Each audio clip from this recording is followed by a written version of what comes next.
Amém, gente? Vamos lá, Mateus capítulo 14, versículo 22 em diante. Logo a seguir, compeliu Jesus e os discípulos a embarcar e passar adiante dele para o outro lado, enquanto Jesus despedia as multidões. E despedidas as multidões, subiu ao monte a fim de orar sozinho. E caindo a tarde, lá estava ele só. Entretanto, o barco já estava longe, a muitos estádios da terra, açoitados pelas ondas, porque o vento era contrário. Na quarta vigília da noite, foi Jesus ter com eles andando sobre as águas. E os discípulos, ao verem-no andar sobre as águas, ficaram aterrados e exclamaram: é um fantasma! E tomados pelos medos gritaram.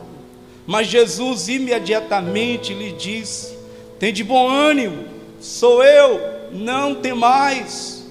Respondendo-lhe Pedro: se és tu, Senhor, manda-me ir ter contigo sobre as águas.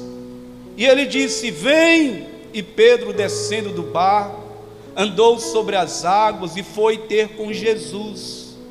Reparando, porém, na força do vento, teve medo e, começando a submergir, gritou: salva-me, Senhor! E prontamente Jesus, estendendo a mão, tomou e lhe disse: homem de pequena fé, por que duvidaste? Subindo ambos para o barco, cessou o vento, e os que estavam no barco adoraram, dizendo: verdadeiramente és o Filho de Deus. Amém.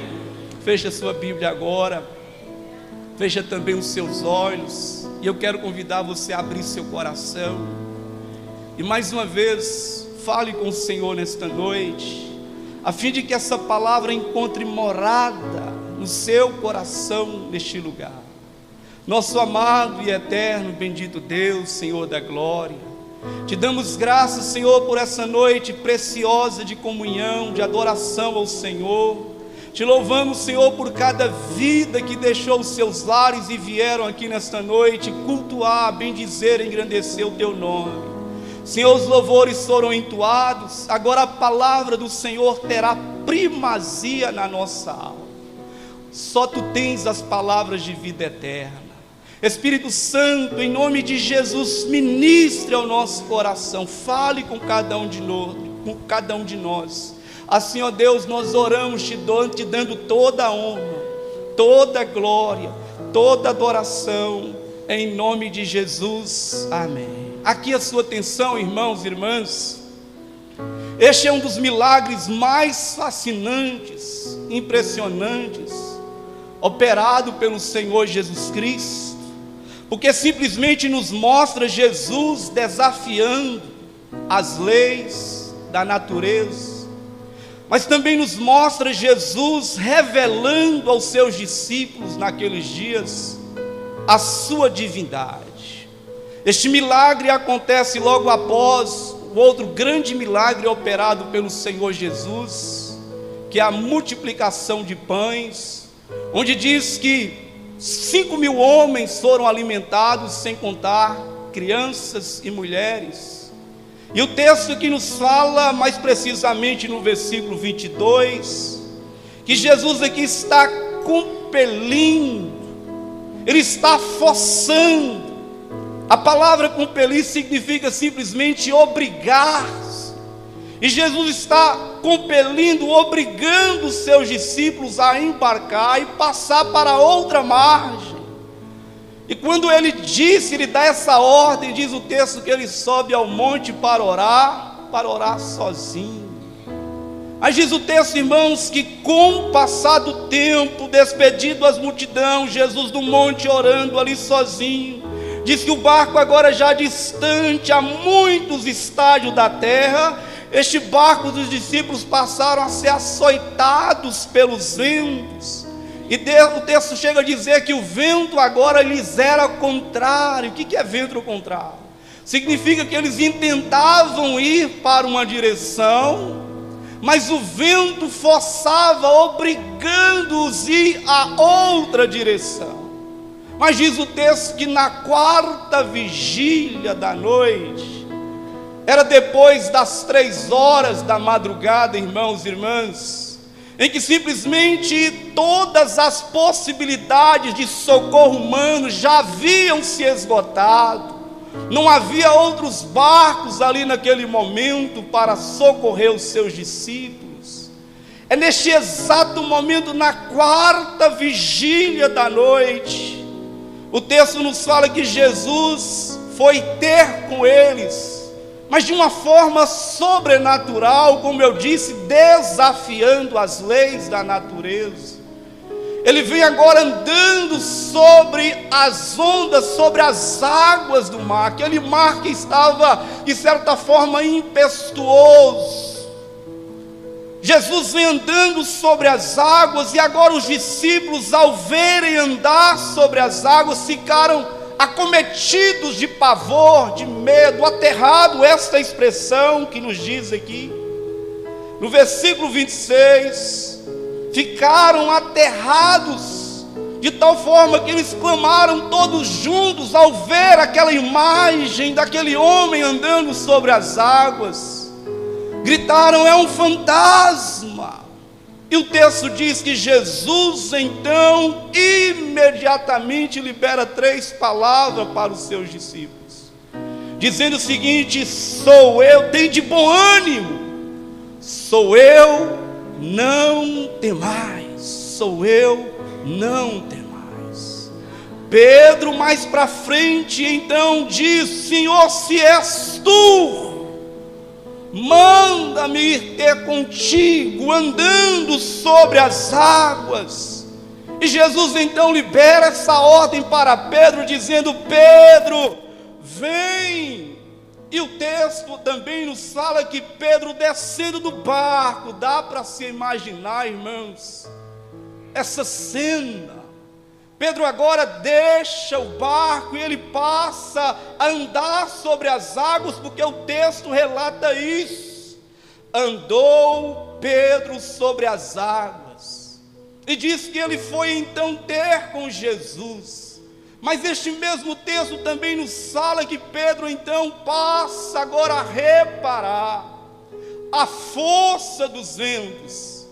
Ele passa agora a sentir aquele momento turbulento, irmãos.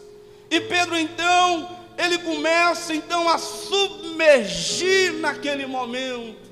E antes mesmo que Pedro então é submergido por aquelas águas, diz o texto que Pedro novamente grita, dizendo: Senhor, socorre-me, salva-me, Senhor. E o texto também diz que prontamente o nosso amado Cristo estende as mãos, tomou o Pedro e firma Pedro ainda os pés sobre as águas. E Pedro diz, Jesus então disse: Pedro, homem, por que duvidaste, ó homem de pequena fé?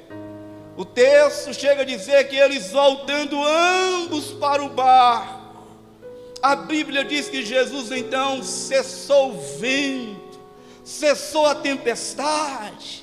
E quando os discípulos se aproximam deles, eles não têm outra atitude de não adorar Jesus naquele momento, dizendo: verdadeiramente és o Filho de Deus, verdadeiramente és o Filho de Deus.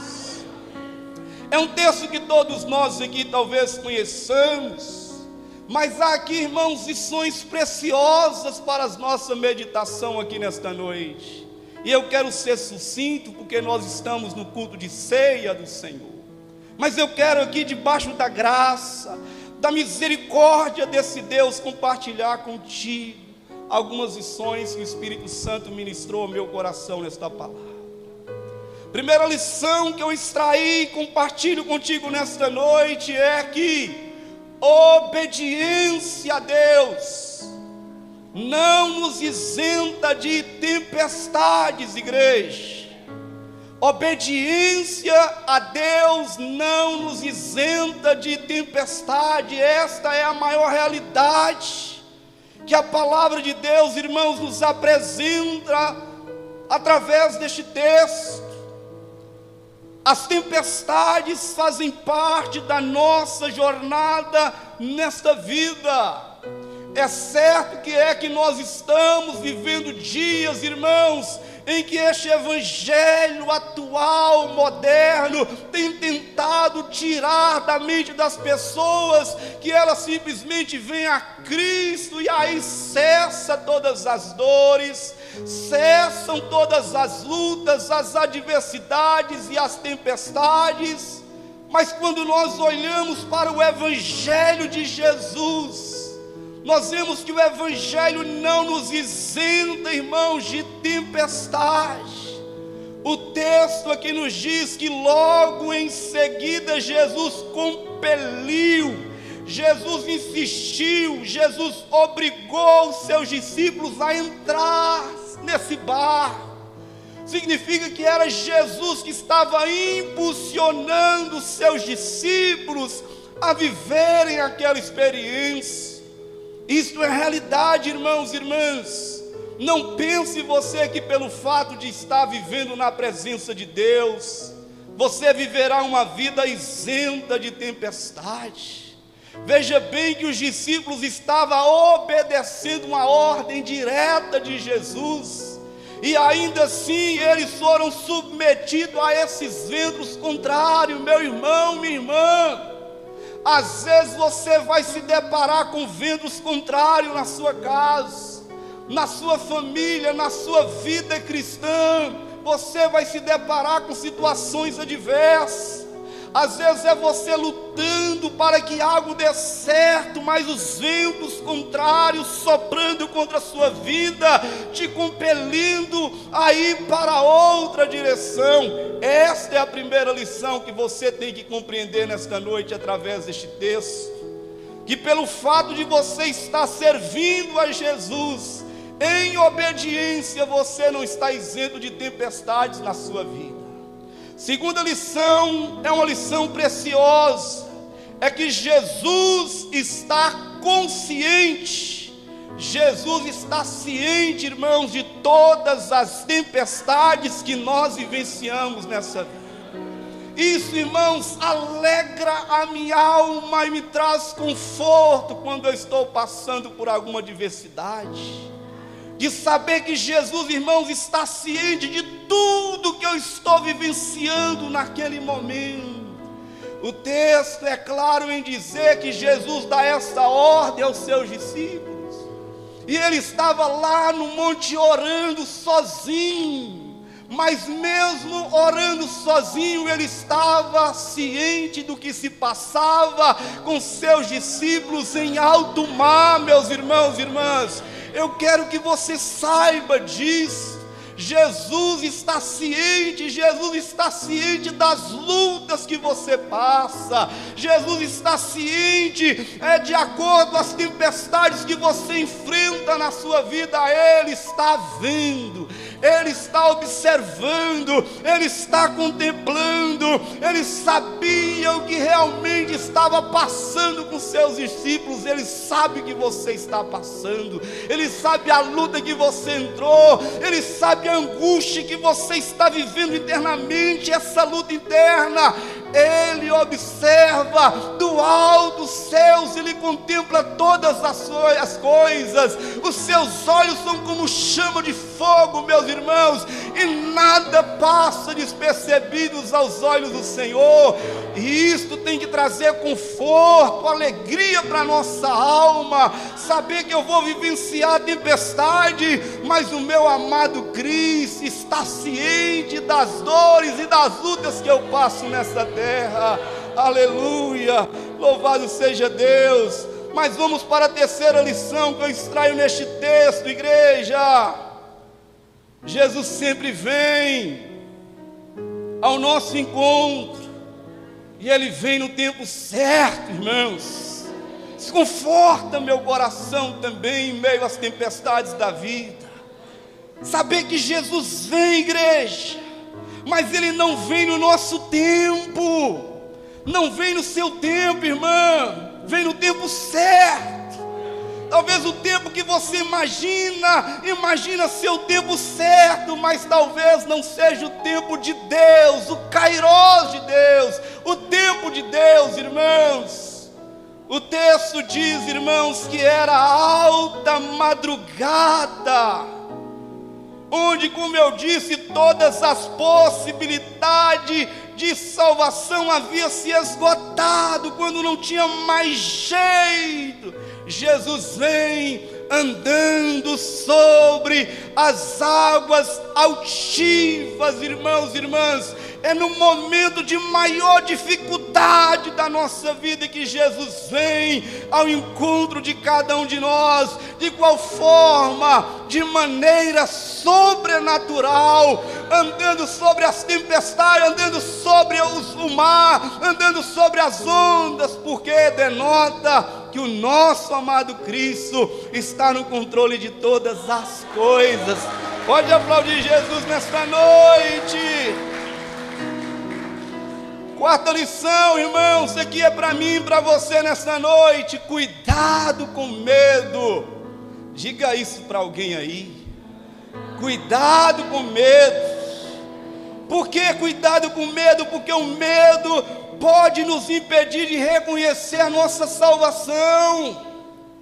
O medo pode nos impedir de reconhecer o nosso livramento.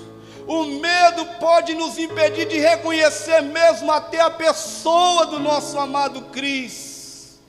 O texto diz que quando viram caminhar sobre o mar, assustaram, gritaram com medo, pensaram ser um fantasma, não reconheceram, irmãos, porque o coração aqui agora foi preenchido não pela fé ousada, não pela coragem ou pela intrepidez, mas o coração dos discípulos foram tomados simplesmente pelo medo, irmãos. E o medo, irmãos, é algo que precisa ser cuidado na nossa vida, que o medo nos faz ver coisas que não existem. O medo nos impede de ver a solução do problema. O medo nos impede de ver a luz em meio à escuridão, irmãos e irmãs. Todas as vezes que eu leio essa passagem, eu lembro de um fato que aconteceu com um dos meus irmãos mais velhos. Morava ali no Bela Vista. Para quem não sabe, passei boa parte da minha infância no bairro Bela Vista. E eu sou de uma época de 80, 86, 84, 87 até 86. Nem todas as casas naqueles dias tinham luz elétrica. Quem lembra disso aí? Não era todas as casas que tinha luz elétrica. E em casa nós tínhamos querosene, aquele lampião de querosene. E aí ficava um na sala e o outro na cozinha. Para dormir era tristeza, que boa parte de nós tínhamos medo de escuro. E aí eu lembro de um irmão mais velho que eu. E aí minha mãe falou assim: menino, já é hora de dormir. E aí meu irmão então foi para o quarto, mas quando chegou no quarto, a lua estava um pouco clara, bateu na janela, ele olhou para a sua cama, ele viu como se tivesse uma cobra, uma serpente em cima da cama, e ele chorava. Mãe falava: vai dormir, menino. E ele: não vou dormir, não vou entrar no quarto, porque tem uma cobra em cima da minha cama. Mamãe, eu não vou entrar, não vou. E aí de repente meu pai foi lá, pegou o lampião, e quando chega próximo da cama, era o cinto do meu pai, meus irmãos e irmãs. Simplesmente porque o medo nos faz ver coisas. E os discípulos aqui não estão reconhecendo o livramento de Deus, o socorro de Deus naquela hora, porque o coração está tomado de medo. Eu não sei o que você está vivenciando, talvez um diagnóstico negativo na sua vida, e o medo tem enraizado na sua alma. Mas a palavra de Deus nessa noite é: não temas, meus irmãos e irmãs. E cuidado desse medo. Não permita que esse medo crie raiz de tal forma que você não reconheça o socorro da parte de Deus na sua vida. Em quinto, aqui, irmãos, em meio às tempestades, Jesus sempre nos traz uma palavra de ânimo. Você pode contar com isso. Talvez do homem virá palavras dizendo: não vai dar certo, você não vai conseguir, não chegará a lugar nenhum, está tudo acabado, o diagnóstico é este. Mas a palavra de Jesus para os seus discípulos, primeiramente foi: tenha bom ânimo. Diga isso para alguém que está do seu lado: meu irmão, tenha bom ânimo. Segunda palavra, Jesus diz: sou eu. O eu sou. O grande Deus, irmãos. Jesus está se revelando como Deus aqui, dizendo: eu sou. E a terceira palavra é: não temais. Meus irmãos e irmãs, Jesus sempre vai ter uma palavra de encorajamento para você. Quando você estiver passando por tempestade, quando você estiver passando por luta. Pastor, mas onde está essa palavra? Ninguém fala comigo. Leia a palavra de Deus. Eu vi uma charge engraçada esses dias, de um homem com as mãos estendidas, dizendo: Senhor Deus, fala comigo, fala comigo. E uma mão no meio das nuvens dizendo: está aqui a palavra, irmãos. Você quer ouvir a voz de Deus? Leia a palavra. Quer ouvir a voz de Deus em voz alta? Leia a palavra em voz alta, porque Deus grita, Deus clama, Deus ministra ao nosso coração por meio da sua palavra, meus irmãos.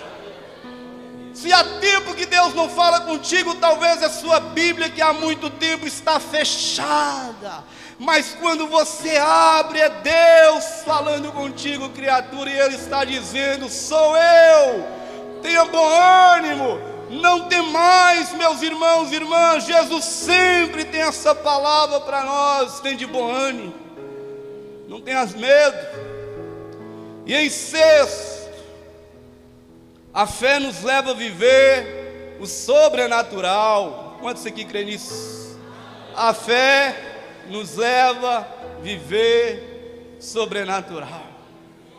Dito isso, irmãos, Jesus ali andando sobre as águas, os discípulos aterrados, tomados pelo medo.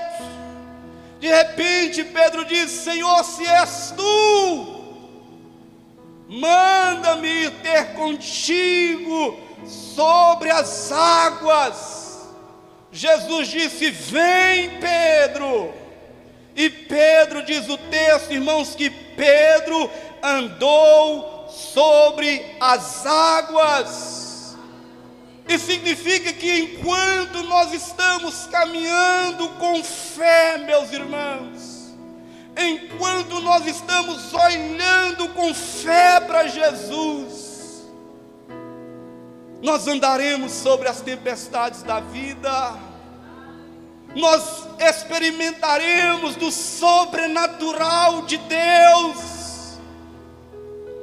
Podemos falar o que for de Pedro, irmãos, mas foi o único homem que depois de Jesus que andou sobre as águas.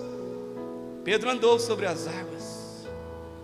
E se você crê em Jesus, se você olhar para Jesus, continuar olhando para Jesus, você vai andar sobre as adversidades, vai andar sobre as tempestades, as lutas, as dores, as tribulações, as angústias sobrevirá sobre a sua vida, mas Jesus te fará andar sobre essa situação, meu irmão. Voltando aqui, sétima lição, novamente, cuidado. Diga para a pessoa que está do seu lado: meu irmão, mais uma vez, cuidado.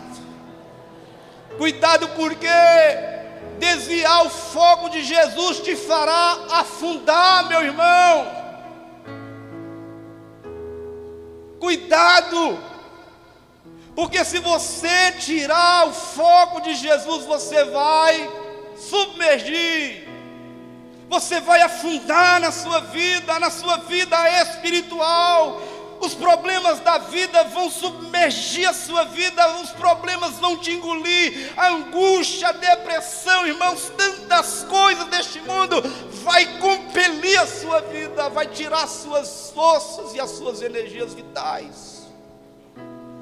Então a palavra é cuidado. Enquanto Pedro olhava para Jesus, ele andava sobre as águas, mas foi Pedro tirar o olhar de Jesus que ele começou a afundar.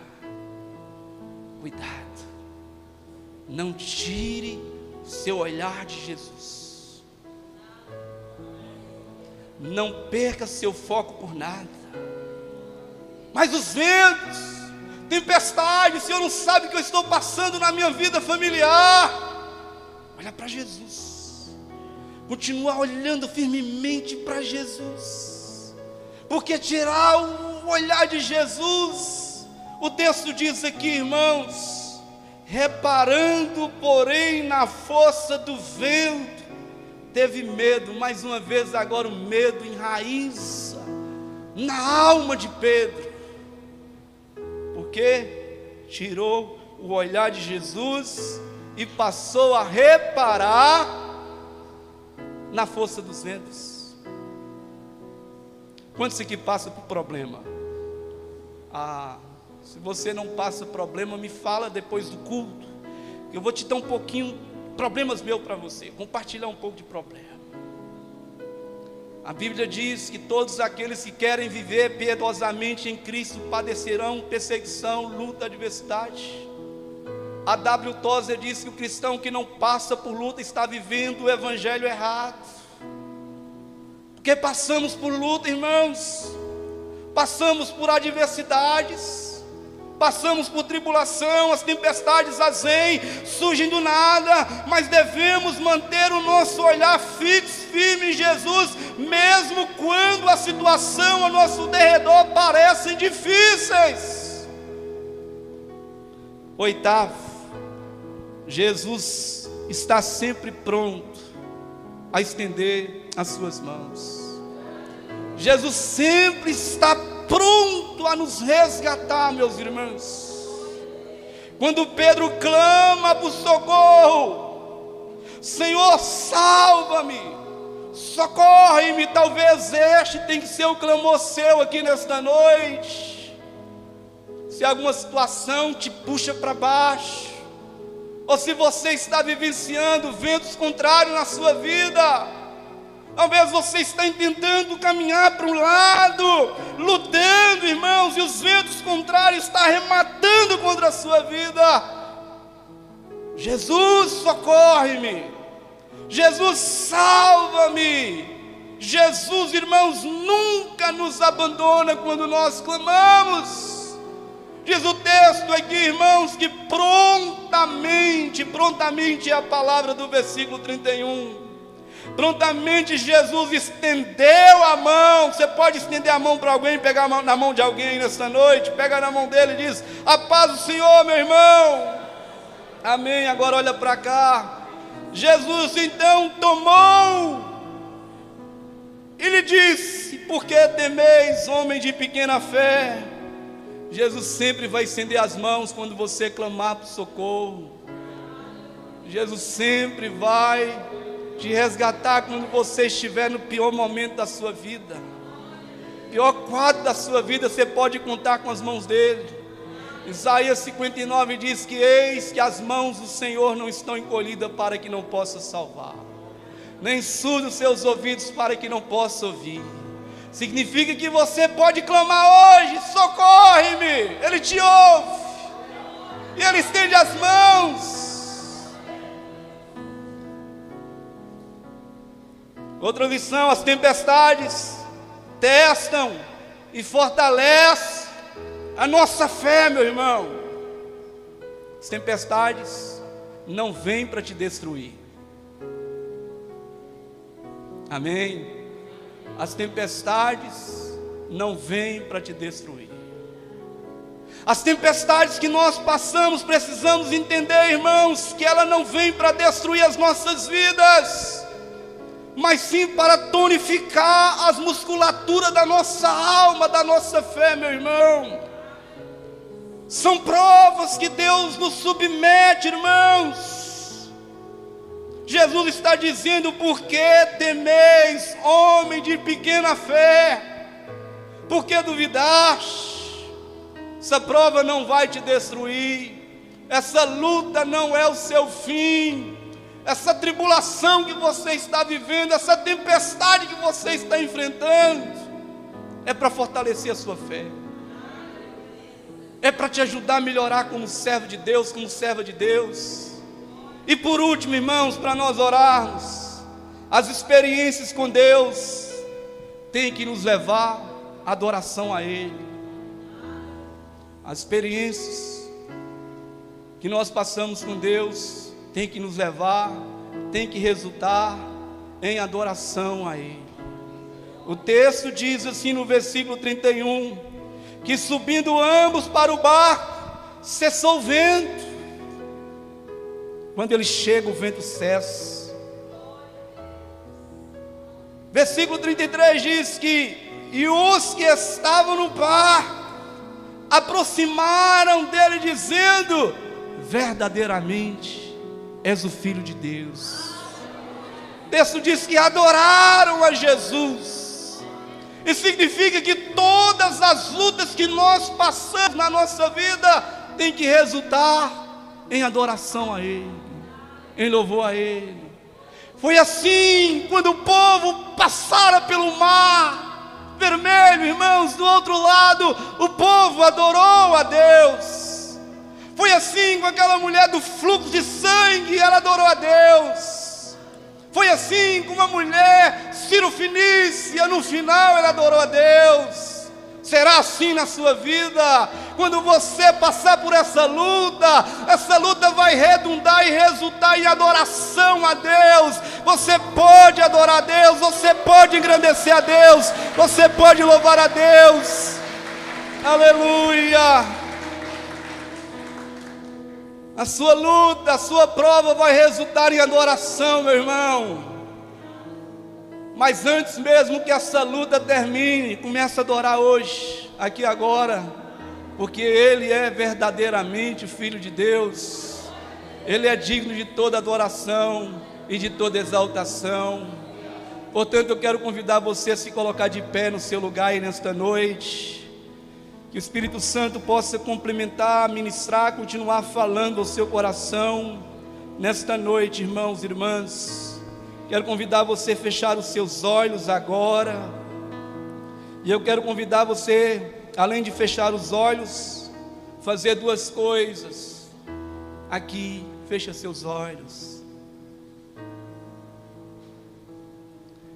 Amém. Quero convidar você a se render a Jesus nessa noite. Você se entregar ao amado Cristo nesta noite. Ele tem poder sobre as águas altivas. Ele tem poder sobre as tempestades. Ele tem poder sobre as leis da natureza. Tem poder sobre este mundo que nós estamos vivendo. Tem poder nos céus, tem poder na terra. Então, o que fazer após essa palavra? Se entregue a Cristo, meu irmão, minha irmã. Você que ainda não se rendeu a Cristo, eis o momento oportuno, se entregue a Ele agora. Pastor, mas eu já entreguei a minha vida para Ele, mas estou passando por luta. Então entrega a sua tempestade para o Senhor nesta noite. Entrega a sua vida para Ele nesta noite. Entrega seu caminho, entrega a sua vida. Nosso amado e eterno e bendito Deus, Senhor da glória, Pai todo-poderoso, maravilhoso e onipotente Jesus, o Senhor é Deus. O Senhor governa nos céus e na terra. Meu Deus, basta uma palavra do Senhor e o vento cessa, o mar se acalma e tudo volta ao seu devido lugar. Senhor, a sua palavra foi pregada, foi proclamada aos nossos corações neste lugar, Senhor. E há pessoas aqui que estão se rendendo, se entregando a Ti, após ouvir a Tua voz por meio da palavra nesta noite. Meu Deus, em nome de Jesus, meu Deus, começa agora, Pai, trazer tranquilidade ao coração desse homem, dessa mulher, a tirar todo medo e pavor dessa alma, Senhor. Pai, em nome de Jesus, meu Deus, muda a história dele, a história dela aqui nesta noite. Faz algo extraordinário na vida desse irmão, dessa irmã, Senhor. Meu Deus, em nome de Jesus, que a palavra do Senhor dizendo: não temais, tenha bom ânimo, Senhor, encontre morada em cada vida aqui neste lugar. Meu Deus, assim oramos, entregando cada vida, nas suas lutas, nas suas dores, tempestades, adversidades da vida. Senhor, em nome de Jesus, vem com a Tua graça, vem com Teu poder, Senhor, e abençoe cada pessoa, cada vida neste lugar. É que nós oramos, em nome do santo e poderoso nome de Jesus. Digam amém e aplauda bem forte o Rei da Glória. Aleluia. Louvado seja Deus, aleluia. Amados irmãos, podeis assentar.